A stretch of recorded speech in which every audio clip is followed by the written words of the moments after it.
tarde a todos. Que a paz e a luz de Jesus possa permanecer conosco, nos amparando, nos envolvendo, e possamos, nesse instante, elevar o pensamento ao Cristo para absorver todo o aprendizado que vai ser repassado na tarde de hoje para todos nós aqui presentes, encarnados e desencarnados. Queremos fazer um aviso referente ao seminário que vai acontecer aqui no SELEC, no dia 14/7/2018, de 15 às 19 horas, e com o tema Nos Bastidores de um Centro Espírita. Convidamos a todos a participar, sejam muito bem-vindos, mais um aprendizado para todos nós, não é? Hoje, a nossa mesa está composta pelo nosso irmão José Feijó, que faz parte da Federação Espírita Pernambucana, e vai apresentar a palestra O Papel do Jovem Espírita na Sociedade. A mesa também está composta pelo seu Ademir, nosso irmão aqui do SELEC, trabalhador, que irá fazer a prece final, e a nossa irmã Nancy, que irá fazer a prece inicial. E meu nome é Margarete, e na tarde de hoje estou dirigindo a reunião. Vamos passar, então, a palavra à nossa irmã Nancy, para que a mesma possa fazer a prece, nos conectando mais ainda a Jesus. Vamos elevar nosso pensamento ao alto, nos desligar dos problemas, das inquietações do dia, lembrando da presença doce e meiga do Mestre Jesus entre nós.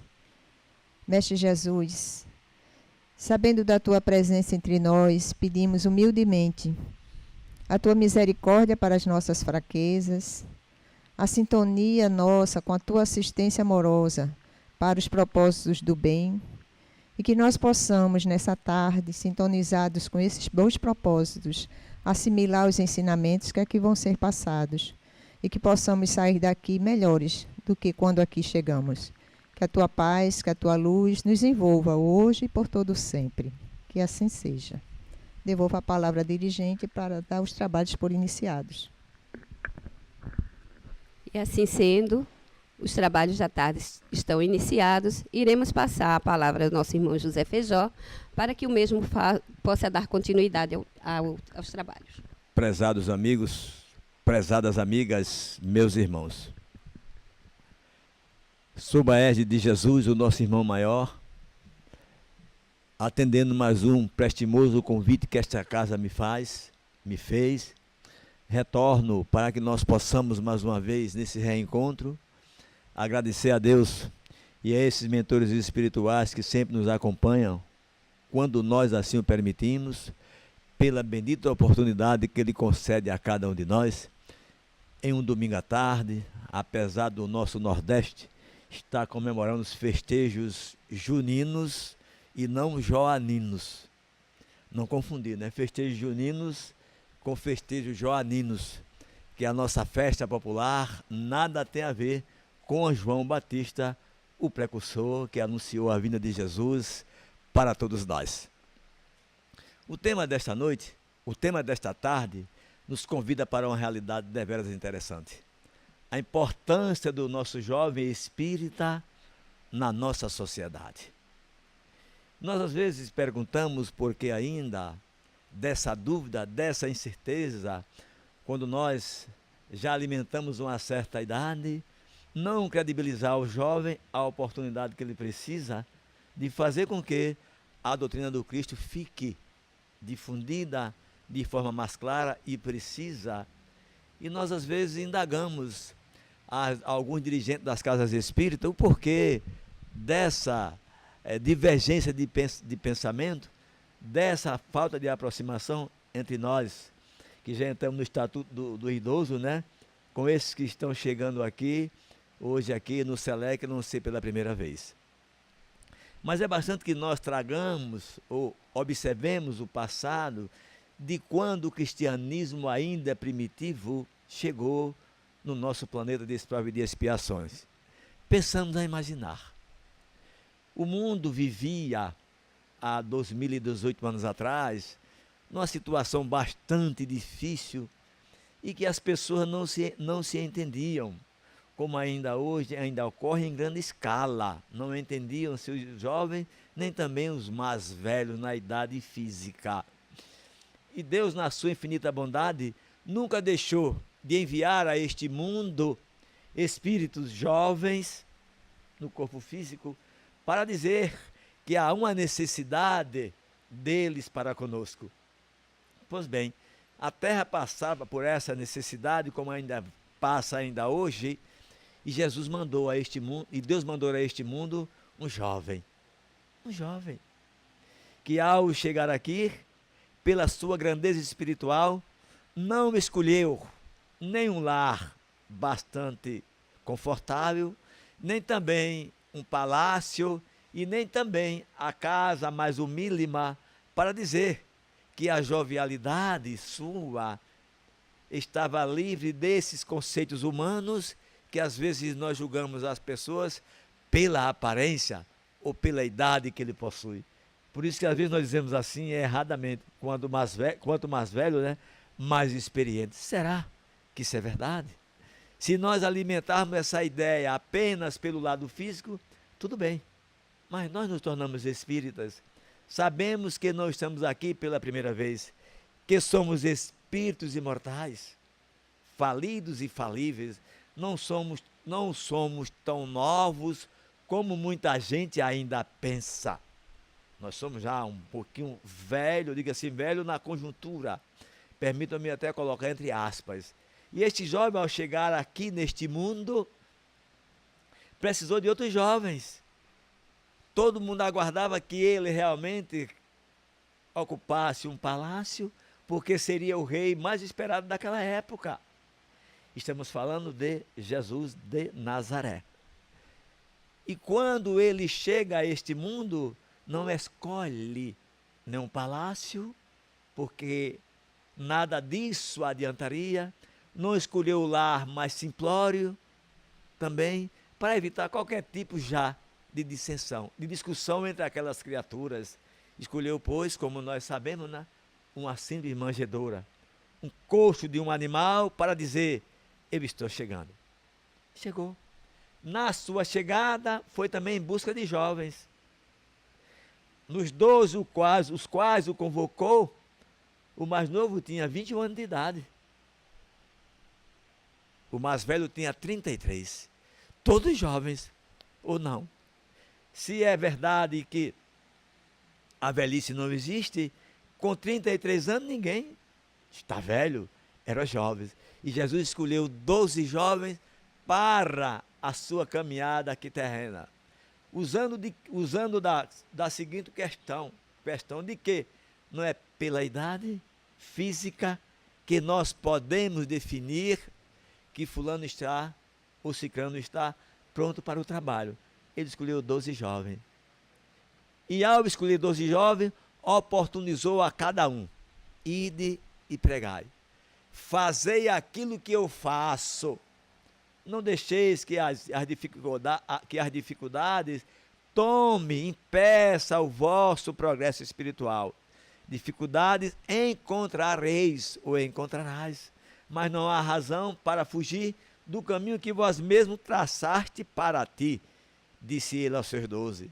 Dali em diante, cada um, dentro das suas condições, limitadas ou não, procurou fazer de acordo com aquilo que ele pedia. Um deles, não suportando talvez a carga do trabalho, que era a carga maior, o entendimento entre as criaturas, entender-se, vendeu-o por 30 moedas, afastando-se do redil, talvez pela própria ignorância, que nem sequer sabia, ele talvez, o papel de Jesus aqui na terra. Mas nós nos tornamos espírita.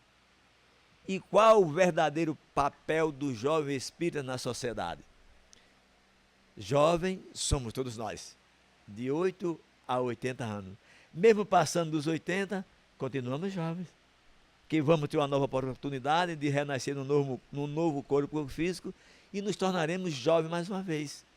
Qual o nosso papel aqui na terra, nesta sociedade que cobra tanto de nós, se é que ainda estão cobrando. Se é que ainda estão cobrando honestidade, se é que ainda estão cobrando que nós tenhamos uma vida, não digo perfeita, porque nós não somos espírito perfeito, mas cobra acima de tudo de nós a sinceridade naquilo que nós podemos realmente fazer. Essas questões que envolvem a nossa juventude depende da orientação que ele recebe dentro da casa espírita. A casa espírita, para o jovem, deve deixar no início da forma como ele foi recebido, deixar de ser um hospital e passar a ser uma escola. É nessa escola abençoada que todos nós nos matriculamos. E quando cheguei nela também, era tão jovem quanto vocês aí, 20 e poucos anos de idade, 18 anos de idade, e perguntei àquele mais idoso do que eu. Tinha meus 20 e poucos anos de idade, qual a melhor religião que existe para a humanidade? Fui à casa espírita, não pela dor. Talvez impulsionado pela necessidade de aprender, alguém disse, vai para lá. Namorava uma jovem, que ainda hoje continua jovem, eu continuo namorando a ela ainda, apesar dos 48 anos juntos, né? E ao chegar na livraria da Federação Espírita Pernambucana, eu me deparei com uma obra fantástica, Nosso Lar. Eu estava pensando em casar. Nosso Lar seria o primeiro passo para quem queria tornar-se cônjuge daquela jovem que ainda hoje é jovem. Quando cheguei em casa à noite, que comecei a abrir a obra, disse, meu Deus, foi melhor do que eu pensei? Porque eu pensava em casar e me casei. Foi melhor do que eu pensei, porque até aquele momento eu me considerava os mais tristes dos mortais. Porque eu ia morrer um dia e tudo ia acabar. As indagações que eu nunca fiz, passei a fazer depois que me tornei espírita. De onde vim, para onde vou, quem eu sou e o que tenho que fazer aqui na terra, qual o meu papel aqui na terra. Foi quando o espírito André Luiz, naquela obra fantástica, disse que nós somos imortais. Eu fiquei tão feliz, sabe por quê? Porque eu não precisava pertencer a uma academia brasileira de letras, vestir aquela toga para me tornar imortal. Nem a academia pernambucana, outra academia de letras qualquer. A única academia que eu passei a pertencer a ela, quando cheguei, foi a academia chamada Terra. Essa casa tão abençoada que Deus nos deu, está nos dando, nos proporcionando a cada dia momento de reflexões, para que nós possamos sair daqui melhor do que nós chegamos. Mas a resposta do homem, daquele senhor já de uma certa idade, que tinha a minha idade e hoje já com quase 70, né? Me respondeu, olha, Feijó, religião se define pelo seguinte critério, nós somos soldados em quartéis diferentes, atendendo ao mesmo general que se chama Jesus Cristo. Me tornei espírita a partir desta frase belíssima. Não me disse assim, você tem que ser espírita para ser feliz, mas já que está aqui, atenda ao mesmo general chamado Jesus Cristo. O tempo foi passando e nós começamos a nos adaptar à nova trajetória que nós tínhamos que abraçar a partir daquele momento. Qual seria o meu comportamento fora da sociedade? Nós às vezes ficamos assim, preocupados como nos comportar aí fora. O espírita, muitas das vezes, mal informado, diz o seguinte, eu tenho que me tornar santo de um dia para o outro. Me tornar santo de um dia para o outro. Às vezes deixa de ir ao campo de futebol, porque é um local que pertence às forças demoníacas. Deixa de ir assistir a um bom espetáculo teatral, porque não condiz com a sua realidade. Deixa de ir ao filme do seu ator preferido ou da sua atriz preferida, porque não é um ambiente que ele acha que deve ser. Onde ele for, deve se comportar como espírita. Torce pelo Tricolor do Arruda, torce pelo Rubro Negro da Ilha do Retiro, ou torce pelo Clube Náutico Capibaribe, comporte-se como espírita, onde quer que você esteja, onde quer que nós nos estejamos. Esta é a conduta daquele que se diz espírita, onde quer que ele vá, jovem ou não. Esta é a mudança de comportamento que nós temos que ter, que assumimos um compromisso com o Cristo quando nós nos tornamos espírita, de representá-lo onde quer que nós estivermos. Não adianta sermos bons cristãos, se é que já o somos, apenas dentro do SELEC ou dentro da Federação Espírita Pernambucana. Temos que nos comportar como verdadeiros cristãos fora a esta sociedade ainda conturbada, perturbada, porque ainda não conhece os ensinamentos de Jesus de Nazaré sob a luz ou sob a ótica da doutrina espírita. Quando ele passa a conhecer tudo isso, a sua mudança é total. Os seus amigos já começam a perceber. Qual o seu nome? Larissa? Ou as amigas de Larissa, os amigos já começam a perceber. Larissa não é mais como era antes. Já me dá um bom dia, já me cumprimenta, já me dá uma boa tarde, já me dá uma boa noite. Mesmo que eu não responda, ela continua insistindo. Porque ela sabe, baseado naquele adágio popular, que água mole em pedra dura, né? Tanto bate até que fura. E nós somos essas pedras duras, cuja água mole, numa linguagem figurada, é o Evangelho do Cristo, que nos convida para a nossa realidade atual. O mundo nunca precisou de amor como na atual conjuntura nossa. O mundo nunca precisou de evangelho como na atual conjuntura deste plano. E nós, na condição de espíritas, temos que fazer tudo isto. Eu tinha uns 40 anos de idade, quando eu saí de minha cidade para vir à Federação Espírita Pernambucana. Esse microfone está brigando comigo, não quer saber de mim. Quando saía no domingo à tarde para a Federação Espírita Pernambucana, eu morava na cidade de Paulista, e peguei o ônibus para ir à Federação Espírita Pernambucana. Pegava 2 ônibus. Ainda não tinha o girador do Complexo Salgadinho. Vocês que são jovens não lembram aquelas ruas estreitas ali, né? Dos ônibus superlotados, sem ar-condicionado, sem BRT. Hoje é muito chique. Hoje não é espírita realmente quem não quer. E nós vínhamos de Paulista para ali, e um jovem, mais jovem do que eu, estava com 40 anos na época, né? Já faz quase 30 anos isso. E o jovem, ao aproximar-se da chamada catraca ou borboleta do ônibus, que era na porta traseira, né? Ele recebeu um convite espetacular. Você lembra disso? Não é possível ser tão jovem, né? E recebeu um convite do chamado cobrador do ônibus para que ele pulasse a catraca, que ele ia ter direito a um bônus. Não era o bônus hora, com certeza. Um bônus que iria prejudicá-lo para o futuro. Ele não aceitou. Pagou a passagem e atravessou a catraca. E eu fiquei olhando, disse, puxa, o mundo está melhorando, já faz 30 anos passou-se isso. Às vezes a gente nem percebe que em pequenos detalhes, né? Que o mundo está mudando, a gente não percebe. Porque a gente só percebe mudança quando vemos um fato bastante grande.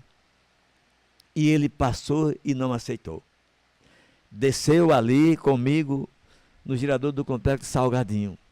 Veio outro ônibus chamado, não sei se ainda existe, Jardim Brasil, Estado de Belém. Pegou o mesmo ônibus que eu peguei também, e eu de olho nele. Tem que ficar de olho num momento desse, eu de olho nele. Puxa, meu Deus, que coisa boa. Desceu. Quando o ônibus parou na Avenida João de Barros, ele desceu, na minha frente eu também desci. Digo, para onde ele vai? Sabe onde ele estava entrando? Para a Federação Espírita Pernambucana, para o Departamento de Infância e Juventude. Eu digo, a doutrina espírita, como é bela. Não precisou alarido para dizer que era espírita, porque assumiu o compromisso. Quando adentrou na casa espírita, assumiu esse compromisso. Eu sou espírita onde quer que esteja. Eu não posso levar vantagem neste mundo para me prejudicar no futuro, não aceitou e foi embora. Eu cheguei no departamento no qual nós trabalhávamos e fiquei pensando, meu Deus, como é lindo ver que este mundo está mudando através do jovem espírita, está mudando. Ele proporcionou ao seu negociador que ele não aceitava a negociata a partir daquele momento. Não aceitou a negociata, porque sabia que o seu compromisso no futuro era para a mudança deste mundo. E este mundo só mudará quando nós começarmos a mudar. Eu não sei se eu já disse isso aqui para vocês em outros momentos de outras reuniões. Quando eu era adolescente, não faz muito tempo isto, eu me lembro que na cidade em que nós morávamos, nós conhecíamos um padre, né, pela sua indumentária. Aquela batina preta, meio-dia, sol quente, e ele estava lá, defendendo a bandeira do seu catolicismo, defendendo essa bandeira, com muito orgulho, né, entre aspas a palavra. Eu conhecia um pastor de uma igreja, antigamente chamava-se igreja protestante, né? Hoje ninguém protesta mais nada, se aceita de tudo. São hoje conhecidos como os evangélicos. O pastor no meio da rua, também, paletó preto, a Bíblia debaixo do braço, e convidando a todos para o reino dos céus, para salvar as ovelhas das quais o Pai havia lhe confiado. Mas eu não via falar em nenhum espírita. Onde estavam os espíritas? Não estavam no meio da rua. Na minha pré-juventude eu não via. Onde estão os espíritas? Depois descobri que se reconhecia um espírita pelo esforço que ele fazia, e que faz ainda hoje, para domar as suas más inclinações. E quem não as tem? Quem não as possui? Quem não tem o seu tendão de Aquiles fragilizado? E cada um de nós aqui sabemos onde é este nosso ponto frágil. E esses nossos amigos espirituais colocam como amigos. Colocam os obsessores como amigos, viu Demir? Que se aproximam de nós para ver se nós realmente estamos em conjunto com aquela fé inabalável do qual nos disse Jesus: se vós tiverem a fé do tamanho de um grão de mostarda, serás capaz de expulsar as montanhas que encontrarás no caminho. E essas montanhas às vezes estão muito dentro de nós. Ainda está dentro de nós. As dificuldades que nós possuímos de dizer: eu preciso mudar. Como jovem eu preciso mudar. Eu tenho que dar um novo rumo na minha existência. Mas ainda a minha fé ainda não é inabalável. Aquela fé da qual nos diz o codificador do Espiritismo, que é capaz de enfrentar a razão, né, face a face em todas as épocas da humanidade. E essa época já chegou para nós, que na nossa juventude espírita, que em dezembro, nós, na nossa federação, completamos 40 anos. Já pensaram? 40 anos de juventude. Aí me convidaram para a mesa, eu olhei e disse: puxa, só tem nós dois. Nós somos os últimos moicanos da juventude nossa.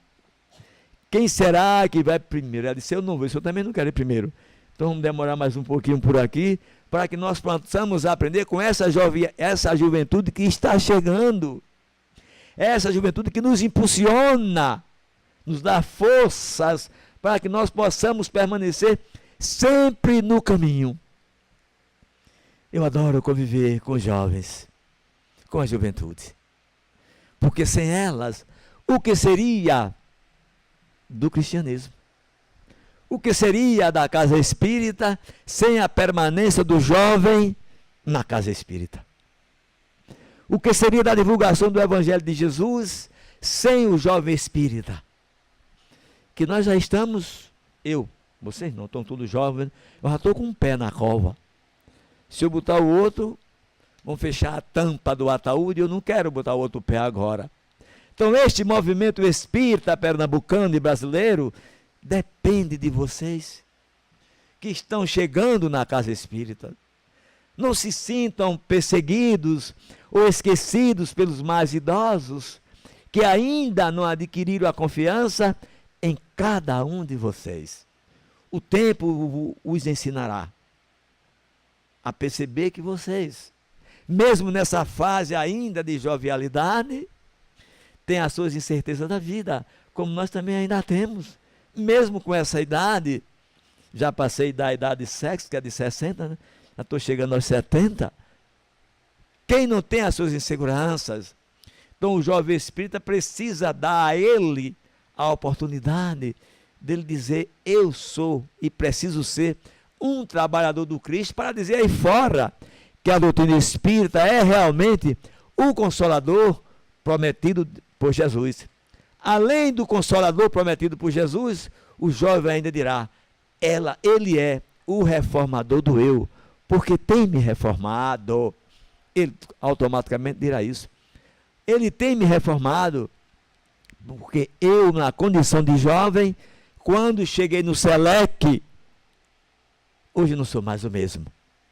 Já sei respeitar as leis, pelo menos as leis humanas. Posso até ferir uma lei divina, mas a lei humana eu já respeito. E dizemos nós, muitas das vezes, vemos as pessoas envolvidas nessas questões de desobedecer lei e dizer: sai na estrada, por aí afora, dirigindo o seu veículo e está a placa lá, 40 km de velocidade. Ele atinge aos 60, 70, 80 quilômetros, acontece o acidente e ele diz: eu tive azar. Não teve azar. O jovem espírita já não faz mais isso. Ele respeita a lei porque sabe que ela amanhã por si própria lhe punirá, seja na forma de uma multa do veículo ou pelas intempéries que vão acontecer com ele após ele ferir essa lei. Então a doutrina espírita nos convida para esta realidade, desta fé contricta naquilo que nós temos que fazer pela divulgação da doutrina espírita. E a maior divulgação que nós temos que fazer, a maior caridade que nós temos que fazer à doutrina espírita é a sua própria divulgação. Como divulgar a doutrina espírita no mundo em que nós estamos? Falei-lhes do padre, do pastor, como divulgar os evangelhos de Jesus no mundo em que nós estamos. Será necessário ir para uma praça pública e dizer que Jesus está voltando? Será necessário dizer em praça pública que nós somos espíritas? Não. A nossa mudança de comportamento, como jovem espírita ou não, dirá o que é a doutrina espírita para o mundo em que nós vivemos. Conversávamos ali fora com os nossos companheiros ali, nessa conversa fraterna, dessa falta de divulgação ainda, desse cristianismo redivivo, sob a ótica da doutrina espírita. Quanto de nós negamos que somos espíritas? Não apenas pelos atos. Negamos que somos espíritas com receio de sermos confundidos. Não sei porquê. Dizíamos aos nossos companheiros: dizem que toda mulher é curiosa.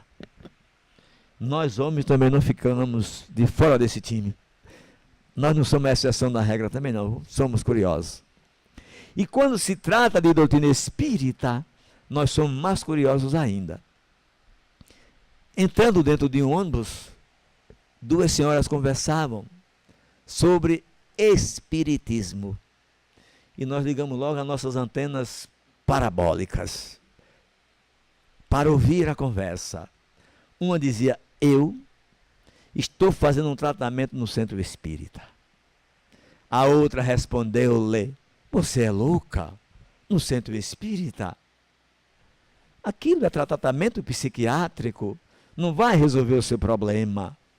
Ela, em defesa, pela falta talvez de conhecimento ou de instrução não recebida na casa que frequenta, disse: mas lá é diferente, lá a gente faz consulta, vem o tratamento para fazer, estudo de evangelho, tudo isso é um engodo. Espiritismo não fala sobre isso. A autodefesa. Mas lá é espiritismo mesa branca. Eu disse, meu Deus, a mesa da federação hoje é cinza, já foi até marrom. Eu vou dizer aí fora que eu sou espírita, mesa cinza. Aqui está branca, coberta com creme. Vocês já imaginaram? E nós, como divulgadores da doutrina do Cristo, não podemos ficar omisso a um esclarecimento, você que é jovem espírita, nesta hora. Aí você vai ter que se meter na conversa, né? Meter. Onde foi que a senhora ouviu falar de espiritismo mesa branca? Que eu não conheço. Ah, mas o meu mesa branca é espiritismo kardecista. A emenda foi pior do que o soneto. Eu disse, mas espiritismo kardecista não existe. Ela não, disse não. Mas eu ouvi dizer no centro espírita que nós somos espíritas kardecistas. Não é, minha irmã. Se o espiritismo fosse do senhor Kardec, a primeira aula da codificação recebia o nome do livro de Kardec. Mas não é. É o livro dos espíritos. Nós somos espíritas cristãos. Bons ou não, é uma questão de consciência de cada um de nós. Eu era jovem, eu estava estava ligado, como diz jovem, estava ligado na conversa.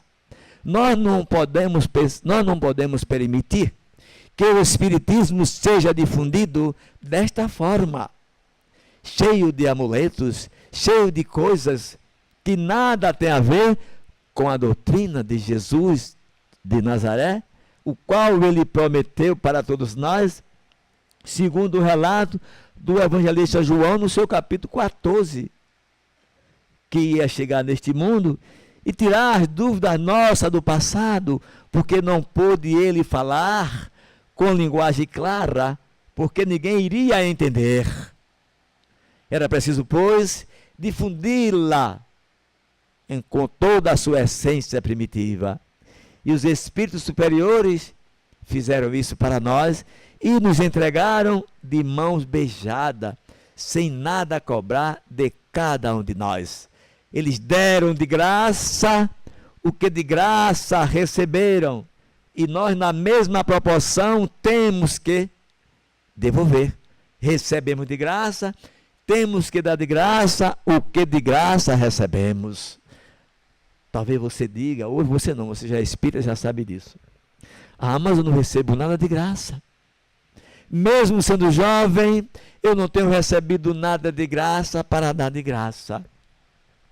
Quando eu era jovem, também pensava assim, antes de me tornar espírita, porque tudo que eu via era pago e no cash. Hoje tem cartão de crédito e de débito.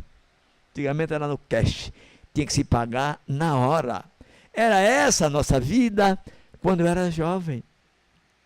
Mas quando começamos, depois que saímos do livro Nosso Lar, que não nos casou com a doutrina espírita, e com a minha jovem, a qual também, começamos a imaginar quanto nós podemos dar de graça, o que de graça nós recebemos.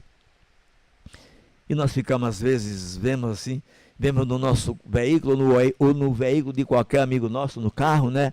Escutando alguém que pede que vá lá, nesses hospitais, que são receptadores de sangue, para alguém que está em situação difícil, e a gente diz, não posso dar. Eu tenho receio de contrair qualquer doença infecto-contagiosa na minha doação de sangue. E não sabemos que esse sangue foi nos dado de graça. E o mais interessante é que após 24 horas ou 36 horas, quantas horas forem, esse mesmo sangue será reproduzido neste corpo que nós ocupamos para nos fortalecer cada vez mais. Nós não nos apercebemos disso. Doação de medula, doação do tempo que nos é dado de graça. Às vezes nós ainda como jovens, ou mesmo já no corpo, já um pouco alquebrado pelo tempo, Vamos nos hospitais visitar os nossos parentes, nossos amigos. E chegamos da enfermaria, está repleta de doentes. E nós visitamos o nosso amigo. Visitamos o nosso amigo. Sentamos ao lado dele naquela cama, nos compadecemos de suas dificuldades. Em média são 60 minutos, 1 hora de visita. Nós vamos embora e esquecemos dos outros leitos. Esquecemos. Como se ele não fosse nossos irmãos. Como se não fosse filho de Deus. Jovem espírita, é preciso observar tudo isto. Essa mudança de comportamento que a sociedade precisa ver em cada um de nós. Quando fizeres isto a um destes, é a mim que estás fazendo, nos disse Jesus de Nazaré. Mas só nos aproximamos daqueles que são próximos a nós. Nos desvinculamos daquele ensinamento dele quando trouxe apenas 2 mandamentos. Tu ama a Deus sobre todas as coisas e o próximo como a ti mesmo. Não faças aos outros aquilo que não querem que os outros te façam. Ou o lado oposto, faças aos outros aquilo que queres que os outros te façam. Coisa simples do nosso dia a dia. Sento dentro de um ônibus, tá lá, hoje já tem, né? A plaquinha, lugar reservado para idosos. E nós às vezes nos sentamos sem sermos idosos, que nos dizemos cansados ou fingimos não vermos a placa. Sentamos lá. E quando chega alguém mais idoso do que nós não demos o lugar. Fingimos às vezes que estamos dormindo, fechamos os olhos, para que não seja cobrado de nós aquele dever que é nosso, dando direito a quem de devido. Esse é o comportamento de nós, independente de sermos jovens espíritas ou não, quando sairmos hoje aqui da nossa reunião. E vamos passando despercebido por tudo isso. Mas nós chegamos na idade que nos tornamos velhos. É a fase maior. O jovem geralmente tem esse receio, envelhecer. Como vai ser a minha velhice? Vai ser como a minha. Assim. Como vai ser a minha velhice? Como encarar o mundo onde o respeito ainda não é pelos idosos? É dando que se recebe, nos dizia Francisco de Assis. É dando que se recebe. E hoje nós idosos somos privilegiados. Privilegiados. Chega numa fila hoje, já não sofre mais. Já pode lá, já pode na fila do idoso e ficar lá. Já chega no mundo, já tem ambiente já reservado para nós. Apesar de alguns infratores ocuparem o espaço, mas já sabemos que temos esse direito. Antigamente não. Nós não tínhamos esse direito. Envelhecer com sabedoria, envelhecer com vitalidade, é acreditar acima de tudo na imortalidade da alma. É acreditar acima de tudo que Deus está junto a nós. Quantas vezes nós não pensamos assim? Quem não pensou? Eu, quando tinha 20 anos de idade, meu Deus, quando eu chegar aos 40, mais 20, Demi, era para dizer, não vou nem poder mais andar. Cheguei aos 40, cheguei aos 50, cheguei aos 60, estou chegando aos 70, e não é que eu estou em pé? Em pé, caminhando. Porque se vocês forem no livro dos Espíritos, na terceira parte das leis morais, vocês vão encontrar, nós vamos encontrar um capítulo que trata sobre a lei do trabalho. E André Luiz nos diz, o trabalho reajusta as nossas forças espirituais. Ele nos fortalece, ele nos proporciona momentos como esse. E um domingo à tarde, onde nós residimos, não importa a distância, eu vou para o Selec, porque eu tenho um compromisso já assumido, não importa se a melhor pamonha está em casa, se a melhor canjica está em casa, mas nós temos o nosso compromisso com o SELEC. Eu vou para lá, vou me alimentar, nós vamos nos alimentar espiritualmente. E depois, alimentar o corpo físico, para ver se fica pelo menos mais 30 que chega a 100. Que já é um estágio bom para nós. Centenário, neste mundo de provas e expiações para nós, é alegria contagiante. Envelhecer com sabedoria, também se envelhece com sabedoria. Por isso que Jesus proporciona a nós esta estadia aqui na terra, não apenas para reclamar da nossa existência, mas para agradecer acima de tudo. Que as dificuldades surgirão, mas cabe a nós. Saímos driblando-a, pedindo a Ele forças para superar tudo isto. E tem um detalhe, serão superados. Serão superados. Ou nós confiamos, ou não confiamos. O espírita é alguém que é sempre assim. Confia em Deus constantemente. E depois que nós descobrimos que além de Deus, cada um de nós temos o nosso anjo de guarda para nos amparar. Cada um de nós tem o seu espírito protetor para nos amparar, para nos orientar, para nos guiar. Só que isso depende de cada um de nós. É esta aproximação que falta em nós. Nos aproximarmos desses benfeitores espirituais que estão sempre aqui, ou aonde quer que nós formos, para nos apoiar. E este apoio virá quando nós às vezes menos esperamos. Espírita pessimista não se admite. Não se admite. O espírita é, acima de tudo, um otimista. Às vezes eu vejo as pessoas da minha idade, mais jovem do que eu, dizendo: Feijó, você não quer hoje para o encontro da terceira idade? Eu disse: não. Nem terceira, nem segunda, nem primeira, nem quarta. Acabemos com isto. Terceira idade, quarta idade. Nós estamos ainda na jovialidade. Eu vou me preocupar com a terceira idade? Que eu nunca vou envelhecer. Nenhum de nós. Que nós somos isso. Nós estamos nisto, mas não somos isso. Não somos isso. Nós somos eternamente jovens. Jovens por quê? Somente em pensar e lembrar que nós somos espíritos eternos, não há razão para sofrer. Para antecipar sofrimento, para antecipar dores, para antecipar dificuldades. É como aquela pessoa que diz assim, né? Eu hoje fui ao médico, mas eu acho que eu vou ficar pior. Já pensaram? Vou ficar pior. Outro chega para nós assim: Feijó, eu acho que eu estou querendo ficar gripado. Não queira. Eu estou querendo ficar gripado. Não queira ficar gripado. Estou querendo ficar com dor de cabeça. Não queira.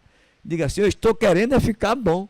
Estou querendo ficar cada dia mais jovem, cada dia melhor, cada dia mais atuante no movimento espírita. Nós, Ema, muitos de nós ainda somos assim. Mesmo jovem, diante de qualquer dificuldade, se refreia. Aí entra na chamada processo depressivo obsessivo, onde essas entidades espirituais encontraram a nossa fragilidade.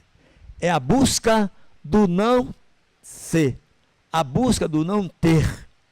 Sabe que não tem esse direito, mas insiste. Insiste em ter aquilo que não tem direito. Eu digo sempre: mas eu tenho pedido tanto a Deus. Muito jovem diz isso. Eu pensei tanto na vida, fiz tantos vestibulares para me formar em medicina e não teve jeito. Eu me lembro quando era jovem, de um jovem como eu na época, que era o melhor aluno da sala a qual eu estudava. Alguém aqui deve ter passado pelas escolas antigas, secundárias, né? Antigas não, novas. O chamado segundo grau. E fazíamos chamado científico. Só fazia científico quem queria ser médico ou engenheiro. Nada mais do que isso. E o sonho daquele meu amigo era ser médico. E o homem, e ele, como jovem, era mesmo o tal. Matemática, física e química, ele, como dizia no passado, comia de coco. Ele era expert nisso. Ensinava a todos nós tudo isso. Tentou 3 vezes o vestibular para a medicina, não teve jeito. Entrou em pânico, desespero. Amigos meus, dizia ele, da mesma sala de aula, passavam. E eu não tive jeito. Não teve jeito, dizia ele. E começou a reclamar da vida. A entrar, antigamente, na nossa juventude, a palavra depressão não existia. Se existia, eu não conhecia, porque eu morava numa cidade ainda provinciana, né? Não existia a palavra depressão. E este menino começou a depreciar-se para a própria vida, chegando até dizer que não valia mais a pena viver. Mas Deus sempre está no comando da nossa vida. Sempre oferece a nós oportunidades benditas de recuperar o tempo perdido de existências outras nessa própria existência. É levado, pois, ele para um centro espírita na época. E lá começou a trabalhar. Não formou-se em medicina, mas ficou lá reservado a dúvida de sempre. Por que não me tornei médico? Certa vez perguntou ele aos espíritos, por que não me tornei médico? Por que não me tornei médico? E relatou para o espírito tudo aquilo, toda a sua fase estudantil acerca dessa situação. E o espírito lhe diz, você ainda acha que não é médico? Você atua como aqui na casa espírita? Às vezes faço palestras, sou médium, antigamente médium passista. Você quer mais do que isso? Você não está curando pessoas pela imposição das mãos? Ah, que fui educado. Para salvar vidas, era necessário abrir corpos. E ele percebeu de que estava no caminho certo, porque pela imposição das próprias mãos, ele começou a perceber que curava as pessoas através do passe magnético dentro da própria casa espírita. Não é conformismo isto, é esclarecimento. Aceitar a verdade como ela aparecem para cada um de nós. Apareceu para ele nesta forma. E hoje é um trabalhador da casa espírita eficiente aqui no estado de Pernambuco, na nossa região aqui. Vejamos nós como ainda somos. Por isso que essa necessidade nossa de dar sempre a oportunidade ao jovem espírita quando ele chega na casa espírita. Sempre buscando atividades. O jovem espírita tem que ser levado para uma atividade. Não ficar apenas tomando passe, água fluidificada e sentado aí esperando a morte chegar. Não. Ocupemos o tempo nosso sempre na prática do bem. Não deixemos as oportunidades passarem de fazer sempre o bem, seja na jovialidade ou seja na velhice. Porque quando chegar a velhice, você vai dizer, meu jovem, valeu a pena ser jovem, valeu a pena ser jovem espírita, que as oportunidades que a mim foram dadas, eu não a desperdicei nenhuma. Atendi todos que me buscavam, dentro daquilo que eu pude fazer, eu fiz. Que a coisa mais importante para nós espírita é a consciência no dever cumprido. É aquela consciência que nos diz, a maior felicidade nossa é ver o nosso semelhante feliz. Se eu vejo você feliz, eu me sinto feliz. Porque já passei por essa fase, sei o que é isso. Nós sabemos dessa nossa necessidade, que os convites do mundo, deste mundo, na sua grande maioria, não proporciona a nós momento de reflexão nenhuma. Vocês sabem disso. Ao saírem da casa espírita, vejam o convite que nos é feito aí fora. Vejam para nós. Isso não é fanatismo religioso, que a doutrina espírita não nos oferece isso. Não é fanatismo religioso nenhum. É dizer que nós temos que ocupar o nosso tempo, as horas que nos são reservadas para o trabalho edificante. Porque quando nós nos edificamos, edificamos o mundo. E a promessa, a proposta do Cristo, quando esteve aqui, nada foi mais do que esta. Por isso que ele disse aos seus jovens apóstolos: ide e pregai. Fazei o que eu faço. Curai paralíticos, dai a vista a cegos. Todos eram jovens. O mais velho tinha 33 anos, que era André. O mais novo era João com 24 anos. Mas deu a eles esse direito. E a espiritualidade amiga tem dado esse direito a vocês. Como foi nos dado na nossa juventude, tem nos dado também na mesma velhice.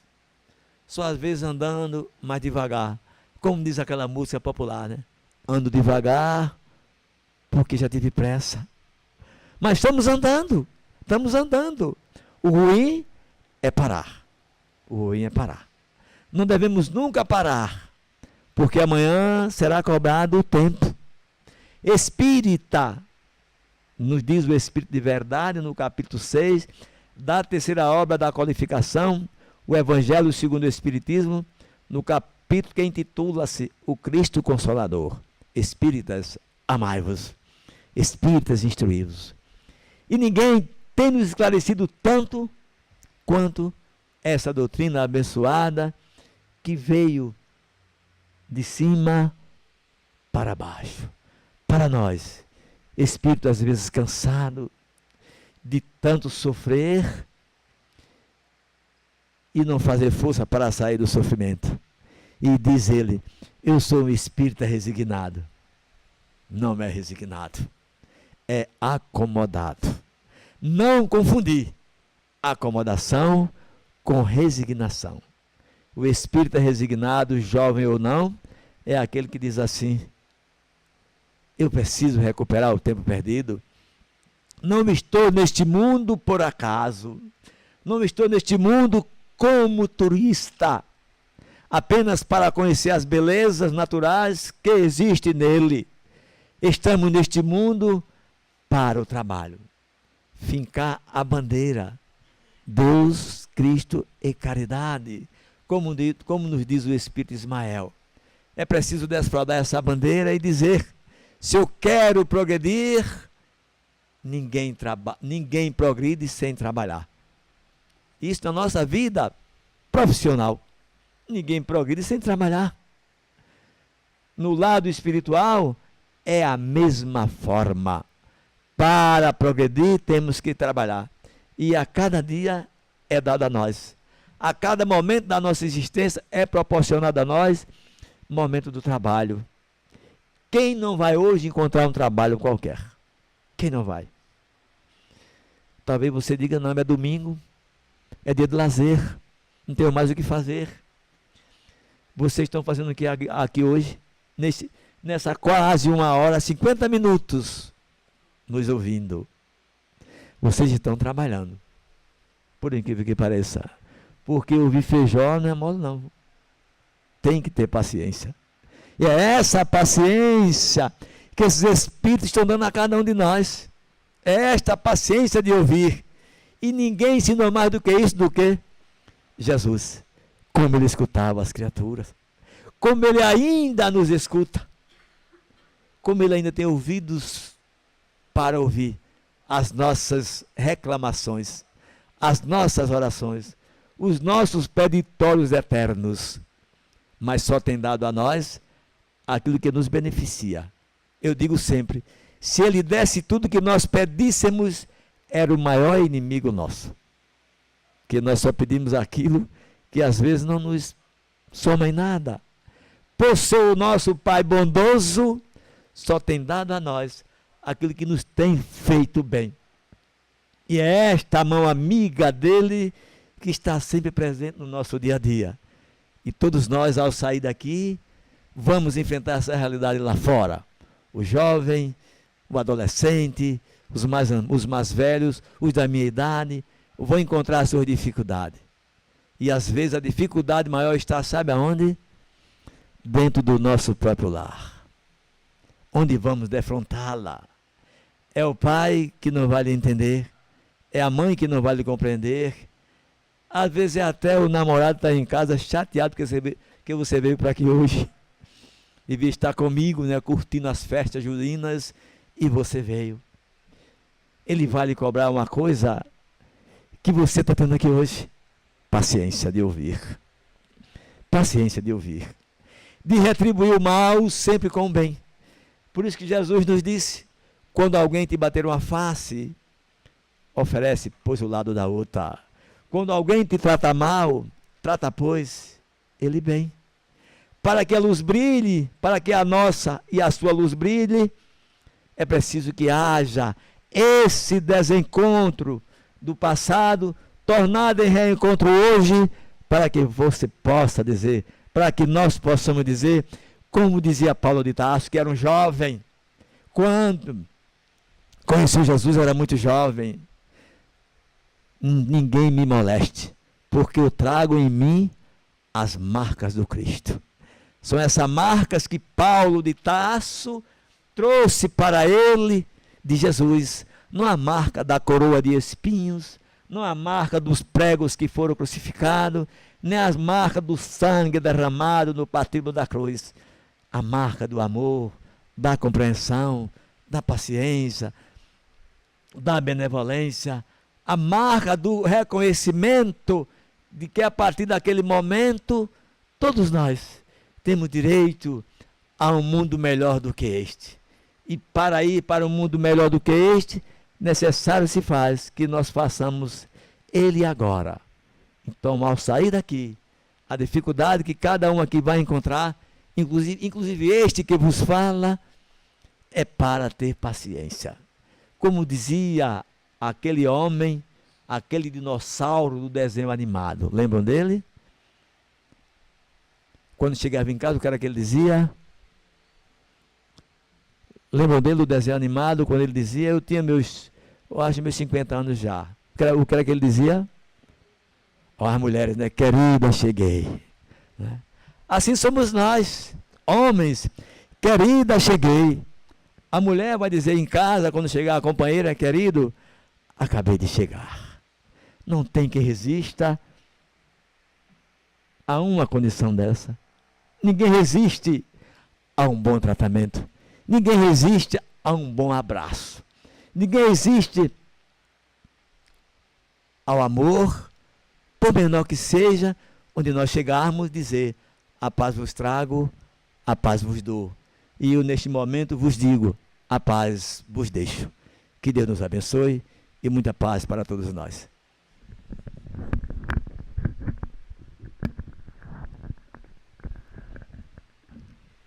Que coisa boa, né? Que palestra maravilhosa. Parabéns, nosso irmão Feijó. Obrigada pela sua presença, obrigada pelos ensinamentos. Leve aqui do SELEC um abraço fraterno de todos que o fazem para a Federação Espírita Pernambucana, que o senhor possa nos vir mais outras vezes. Assim, viu? O senhor já está aqui. Ah, é? Tá bom. Que você possa, então, vir mais vezes, trazendo os seus conhecimentos para nós, né? E que nós possamos pôr em prática no nosso dia a dia, aos nossos jovens, aos jovens aqui presentes, a todos nós, os jovens pela idade e os jovens pelo coração, que todos recebam esses ensinamentos, que possam pôr em prática no nosso dia a dia, na nossa casa, né, que é o nosso primeiro educandário, no nosso lar, e onde quer que formos, com os nossos amigos, com todos, enfim, no nosso trabalho, e principalmente com aqueles menos amigos. Não vamos chamar ninguém de inimigos, porque não temos inimigos. Temos o menos amigos, que um dia serão os nossos amigos. Então, só temos a agradecer, não é? Informar que o passe será individual. Quem estiver em tratamento, aguarde um pouco, eleve seu pensamento a Jesus, sempre orando, porque quando adentramos a casa espírita já estamos sendo amparados e envolvidos pela luz de Jesus, e quando estamos em tratamento, precisamos e devemos sempre estar em conexão com Jesus Cristo. Não esqueçam de levar suas águas, que é importante, faz parte do tratamento e é necessário para a continuação dele.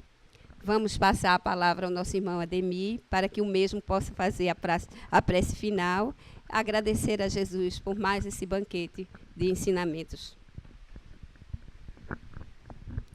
Vamos elevar o nosso pensamento ao alto e agradecer a Deus a oportunidade que Ele nos deu a cada um de nós hoje aqui, de estarmos presentes para ouvir os ensinamentos que foram passados e podermos transmiti-los, né?